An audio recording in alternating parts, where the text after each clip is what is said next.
જય શ્રી કૃષ્ણ. શ્રીમદ ભગવદ્ ગીતા શ્લોક નંબર 3.14. ભગવાન કર્મોની દિવ્યતા અને એને જાણવાનું ફળ કહે છે. ન મામ કર્માણી લિંપંતી ન મે કર્મફલે સ્પૃહા ઇતિ મામ યહ અભિજાનાતિ કર્મભિઃ ન સહ બધ્યતે.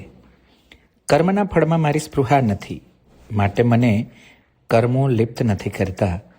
આ પ્રમાણે જે મને તત્વથી જાણી લે છે તે પણ કર્મથી નથી બંધાતો.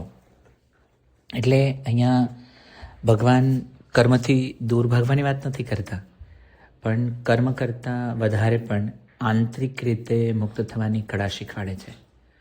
કૃષ્ણ કહે છે કે હું કાર્ય કરું છું પણ પરિણામ સાથે ચીપકી નથી જતો.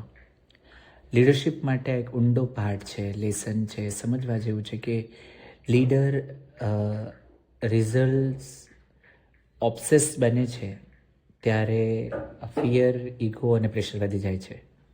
એટલે રિઝલ્ટ ઓબ્સેસ આપણે બનવું જોઈએ, એમાં ના નથી, પણ તમે જુઓ કે એની ઇમ્પેક્ટ શું આવે છે.